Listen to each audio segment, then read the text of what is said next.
Hi, welcome back to the I Heart Mess YouTube channel, your monthly roundup of the best of the worst celebrity fashion. I'm Emily Kirkpatrick, a professional fashion writer and an aficionado in couture atrocities. Today we're going to be taking a look at a handful of my favorite outfits from the month of December.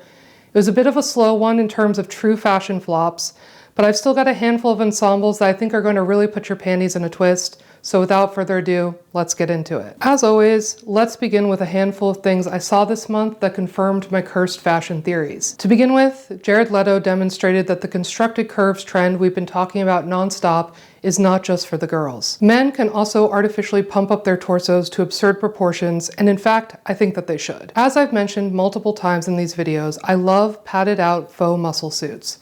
Rippling abs chiseled out of aluminum, and double wide shoulder pads that stop you from walking through doors normally, as seen here. Unfortunately, Jared did not seem to like this fit as much as I did, as he seems to be trying to scrub this image of himself from the internet. But sadly for him, I got to it first, and now I'm never going to let anyone forget about it. If you're interested in learning more about what I'm calling the celebrity build-a-body era, I wrote a big old essay about it over on Substack that I will link to below. It's chock full of fashion theory that might make you think very differently about this aesthetic and the cultural and political implications behind it. I've called it the spiritual successor to Christian Dior's new look, which, trust me, is not the compliment you think it is. And it's not just Victorian hip cages that celebrities are mining for red carpet content, but Victorian underwear as well. Earlier this month, Anya Taylor-Joy attended an Apple TV event wearing a head-to-toe Chloe Spring 2025 runway look composed of a sheer bralette and very literal pair of bloomers. So literal, in fact, lingerie expert Cora Harrington shared a photo on Twitter of a pattern for ladies' muslin drawers from 1878 that is actually exactly the same design down to the ribbon and lace detailing. In fact, the only difference is we're wearing them as outerwear instead of underpinnings. At the rate famous people are reappropriating these late 19th century fashions, I'm curious what's coming next. Bustles, tiny hats, ankles as erogenous zones. Personally, I've got my fingers crossed for the return of jewelry made out of real hair. Now this one is a bit of a throwback, but patron saint of mess, Miss Julia Fox, attended the National Gallery of Victoria Gala in a floor-length chainmail dress designed by Catholic Gilt Clothing, a brand whose slogan is ecclesial armor to wear for the impending apocalypse. Love. This dress also happened to touch on a number of trends I've championed both on this platform and in the press, specifically fully articulated metal nipples, a butt cleavage peekaboo window, a trend I wrote about for New York Magazine at the beginning of last year, as well as chainmail, which is of course the centerpiece of the trend I talked to you about back in October that I dubbed Renaissance Fair Fall. A trend, by the way, that the New York Times just announced was going to be big in 2025. A little slow on the uptake for the paper of record, but I'm choosing to interpret this as a sign that they're a big fan of my work. And once again, frightening myself when my own little jokey jokes turn into reality, no sooner had I warned you all in last month's video about the return of furries than I spotted Katy Perry rocking a tiny pair of bedazzled metal antlers at one of her concerts. As I warned you, Hollywood animorphs are here, and in this case, it's an animatronic jackalope. In further furry updates, I'd like to officially welcome SZA into the anthropomorphic fold. I don't know if humanoid insects technically fall under the umbrella of furry or if they have their own special fetish subgenre, but in either case, I'm going to count this album cover as a big win for mess trend forecasting. And just in case that wasn't enough support for my crackpot fashion theories, SZA also used this opportunity to further my long-standing belief that we are cruising towards an era of fully visible bush being normalized. I was very hopeful at the beginning of 2024 that we were on the precipice of the year of high-profile pubes, and I wrote as much in an article for New York Magazine, largely inspired by the couture merkins we were seeing on the Maison Margiela runway. But after a number of false starts, that trend quickly petered out and never really came to fruition, until now. This hint of bush on the cover of SZA's new album has got me hoping again. The singer also embodied another look that I think is going to be big in 2025, which is something I've been calling breasts made strange again. Basically, regular old cleavage and fully exposed nipples are no longer cutting it when it comes to scandalizing the public. We've seen it all, and there is no level of sheer that can shock us anymore. Which is why I've come to believe that in order to make the bare breast outrageous and new, we must first make it uncanny. There's many ways to go about this, like pushing them apart to create a sort of anti-cleavage vacuum of sternum, adding a weird padded shelf as Addison Rae did at the VMAs, or simply intentionally dragging them down to one's kneecaps. Here, SZA has opted to do this by making this sexualized body part sexless, eradicating the nipple entirely, creating a sort of Kyle XY inspired feeling of unease. We're only a couple of days into 2025, but SZA is already gunning for a top spot on my Hot Mess of the Year roster. And while it's no pannier, in other news of fun shapes out there on the red carpet, I'm obsessed with Shanina Shaik's absolutely hideous gown. It looks like a stuffed version of one of those Fisher-Price Rock-A-Stack toys if they did a special edition collaboration with LL Bean. As I told my newsletter readers, this is exactly what I imagine Effie Trinket from The Hunger Games would have worn to the Capitol's Christmas party. This look was custom designed by Jared Reed for Shaik to wear to the National Gallery of Victoria Gala, and I do genuinely think there's something very intriguing about this silhouette. It's like if Richard Quinn designed pajamas. And as evidenced by Reed's Instagram account, he does know how to make some genuinely very cool stuff. I just think this particular dress is way too busy. Part of it is the choice in fabric, sure, but I think what actually pushes it over the edge is the lace-up detailing going down the center, making it all feel much more chaotic than it needs to be. But it seems that Shanina was actually onto something here with the padded-out snowsuit aesthetic, as I quickly noticed a number of other celebrities starting to wear their own sleeping bag-adjacent apparel. At the Fashion Awards, Ellie Goulding wore a very comforter-esque gown by who else but Montclair Genius, yes, the same people who make all your winter coats. Meghan Trainor wore a similar style by Kim Shui, but done in faux fur and made mini, which I thought was very Winter Wonderland cutesy, but lacked the drama and impact of Ellie's more voluminous version. And finally, Ciara attended her husband's football game in a pair of knee-high boots packed with down that I thought were very reminiscent of those Rick Owens by Stratuke inflatable boots. Which got me thinking, why is no one in Hollywood out here wearing those Rick boots in real life? I've only ever seen them in editorials, and I feel like for all these stunt queens, what could be more instantly iconic and insanely viral than running some errands or hitting up Erewhon in shoes that make you look like Ridley Scott's Alien meets Macy's Thanksgiving Day Parade? And when celebs aren't wearing giant puffers to fend off the winter chill, they've been wearing a whole lot of very real animal pelts this season. I've seen so many fur coats out there, way more than usual, even for Rihanna and Jennifer Lopez, who I feel like have never given up on this style, PETA be damned. I think part of it is the Aspenification of winter street style. For those who don't know, Aspen has become the new Yuletide haunt for the rich and famous. I thought last year the streets of Colorado were being overrun by celebrities, but it really had nothing on 2024. Personally, I think the main draw of this locale, aside from being incredibly bougie, of course, is that rich people want to show off their cold weather fits, and floor-length furs and thick cashmere don't really play as well in front of palm trees as they do up in the mountains surrounded by snowdrifts. But it's not just celebrities. Anecdotally, I've seen a ton of real fur coats out here in the streets of New York City. It's a look that feels not unrelated to the quiet luxury trend, although I would argue wearing an animal hide is pretty loud luxury. There's also been a noticeable uptick in fur miniskirts in Hollywood, although interestingly, all faux. Katy Perry and Meghan Trainor both wore Kim Shui versions. Sabrina Carpenter celebrated her Netflix special in a furry 1994 Chanel matching set, and Gigi Hadid opened a new store for her cashmere brand in a faux mink miniskirt. Meanwhile, Kim Kardashian is currently modeling a fur bikini for Skims, which instantly reminded me of those iconic pictures Kanye took of her wearing one with fur boots out in a snowstorm. This renewed popularity in real fur seems like it might also be tied to our continued interest in meat consumption, which as it turns out is just as popular as ever. Despite all of the new veggie options and Impossible burgers out there in your freezer aisle, global meat consumption actually recorded a year-on-year increase. All of this is going on, and meanwhile, I haven't heard a peep from PETA? Like, are they asleep at the wheel? What is going on? I feel like this is exactly the type of stuff they'd typically be all over. What happened to splashing folks with red paint and flower bombs? What happened to the high-profile shamings that once struck fear into the heart of 1%ers and kept them from wearing opulent stuff like this out in public? Part of me feels like, as we Americans cruise into this second cursed Trump administration, there's a real fuck it we ball attitude going out there amongst the populace. A thought process that says, hey, the earth is officially cooked anyway, we might as well use up the last of our natural resources in style. Besides, compared to all of the unrecyclable petrochemicals faux fur is made out of, the recycling of a few vintage pelts is probably actually the least of our concerns. Now back to Kim Kardashian for a hot minute, because I need this woman to dream bigger. She is a billionaire, and I'd like her to start acting like it. I want high-budget concepts, otherworldly couture, sickening spectacles of grotesque wealth.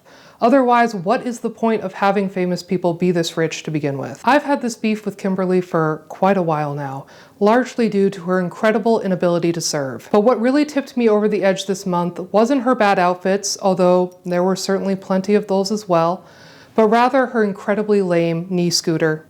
What are we doing here? For the opening of her giant Fifth Avenue Skims flagship store, Kim wheeled herself and her broken foot into the building on a very tragic, very basic piece of medical equipment, and I just don't understand why. Why not bling it out in Swarovski crystals? Why not have one plated in solid gold so we can all gasp at the insane price tag? Or get her buddies over at Chrome Hearts to make her some preposterous logomania behemoth. Even custom crutches could have been a very fun, memeable choice. I'm thinking a set that reads Skims or Kim down the side in the style of one of her beloved Dolce & Gabbana sexy chokers.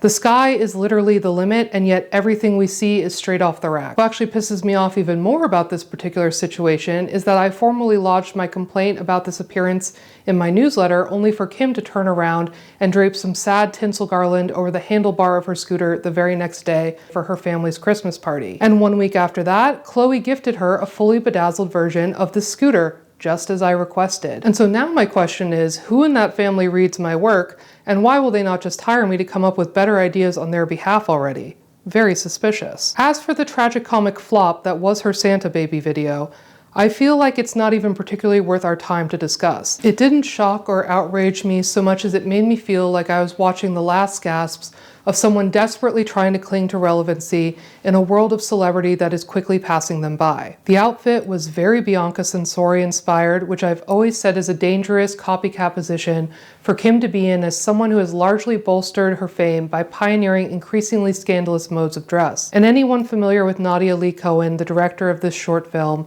would know that this is very par for the course in terms of the aesthetic of her work. What I did enjoy, however, was learning that Addison Rae's bestie, Lexi Smith, served as the movement director on this project, meaning that Kim could not figure out how to sexily slink around this derelict home on her hands and knees of her own accord. Hilarious. Now moving on to a true diva, Madonna clearly just found out about the existence of artificial intelligence, and I couldn't be happier for her. AI art is a milieu where I really feel that Madge could get up to some good old-fashioned shenanigans and controversy, as evidenced by this heavily doctored image of herself playing grab-ass with the Pope. Is it the best rendered AI I've ever seen? No.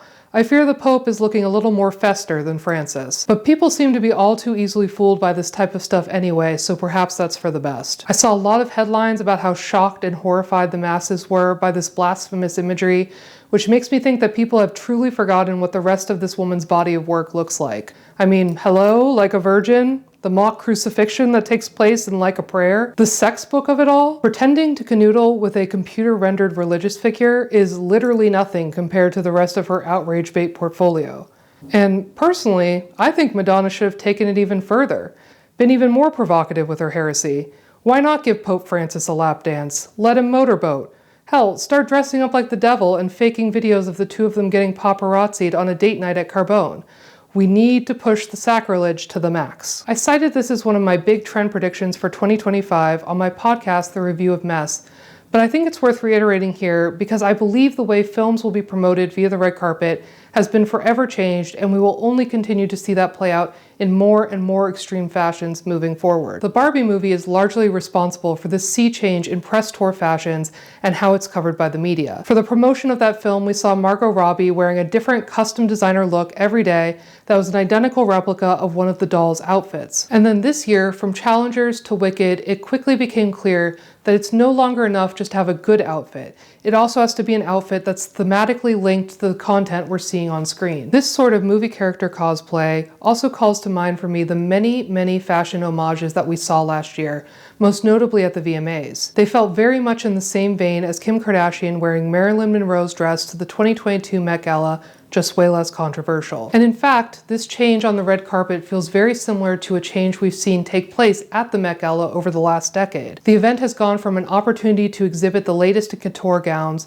to a full-blown costume spectacle. The more outlandish, the more performative, the better. But what ultimately brought me to the concept of 2025's homage psychosis was actually Timothée Chalamet's dressing in drag as Bob Dylan at the 2003 Sundance Film Festival to promote his otherwise very serious film, A Complete Unknown. While the internet was extremely taken with Timmy's costume, I wasn't quite as moved. While I like that he went with a hyper-specific internet meme of Bob instead of a classic fashion moment, I still don't feel like he pulled off those bleach blonde swoopy bangs with the same aplomb as Dylan. Also, for a method actor, I found it lacked a certain level of commitment.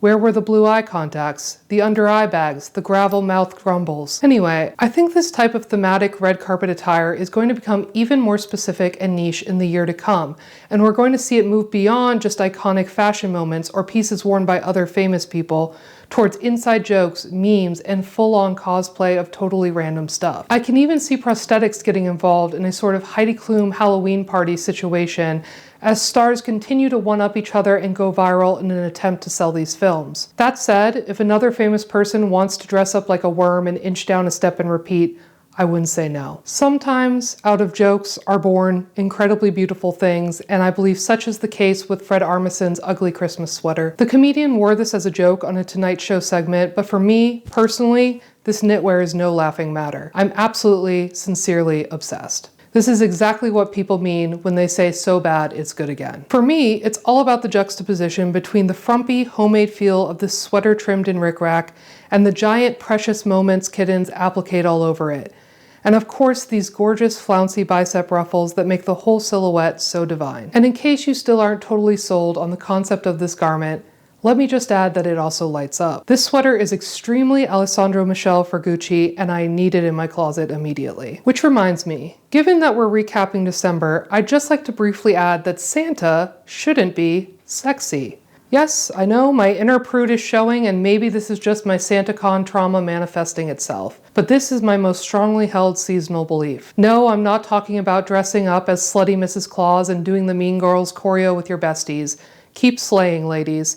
I'm talking very specifically about the fur-trimmed neon red Canadian tuxedo that singer Benson Boone wore to the iHeartRadio Jingle Ball. A legalized men with six-packs doing thirst trap Kris Kringle activities. This is little round bellies that shake like bowls full of jellies, stolen valor, and I will not stand for it. This is a job for a dad bod and a dad bod only.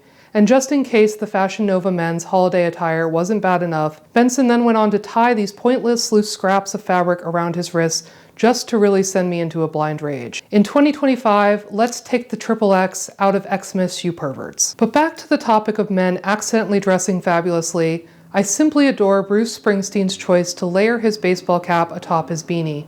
It is a hat on a hat in the best possible way. There is a reason this man's nickname is the Boss. I understand that this was a styling move born out of necessity, and that it is also the go-to uniform of every Massachusetts dad who's ever attended their kid's Pee-wee hockey game. But that does nothing to dissuade me of its fabulousness. We all know the best fashion ideas are born out of the quotidian and then sold back to us by high fashion brands anyway. I can absolutely see Balenciaga sending something like this down the runway next season, and if they do, they better cut me a check. Also, as readers of my newsletter know, I've been championing the return of hats of all kinds on the red carpet as a way of spicing up an outfit to no avail, only for Bruce to come along and effortlessly pile them all on, proving my point entirely. Let's hope this fit inspires some more famous men to take a quick trip to the milliner in 2025. On the subject of funky little fascinators, last month I shared with you my obsession with Orca's pescatarian accessories. And it seems I'm not alone in that obsession, as I've since seen the story shared numerous times around the internet, and one TikToker even went so far as to fashion a salmon chapeau of their very own, which I must say was likewise very cute, very chic. And because of my newfound love of animal fashion trends, this month my friend Diane sent me yet another story about a creature called the gum leaf skeletonizer caterpillar, which wears all of the old exoskeletons of its head stacked from largest to smallest to create a sort of Whovillian updo. Because of this, the insect has earned the nickname the Mad Hatterpillar. It can molt up to 13 times during this phase of its life, meaning that the hat can grow extremely tall. And apparently it isn't just a fashion statement, but a way of protecting itself from predators, as the fake heads can be attacked multiple times before getting to the actual caterpillar. And once again, I must ask, why are these critters better, more interesting dressers than every celebrity we have? Okay, that's everything I wanted to yap about for December. I hope you had a fabulous holiday season and an excellent start to the new year. Wishing you a 2025 full of famous people behaving badly while wearing very ugly outfits. If you enjoyed this video, please like, subscribe, tell all your friends about it, send a messenger pigeon, whatever you have to do to get the word out. You can also sign up for my weekly Substack newsletter at iheartmess.com. The link will be in the caption below. I'll see you back here next month to recap all of the travesties that occurred at the Golden Globes, Critics' Choice Awards, and more.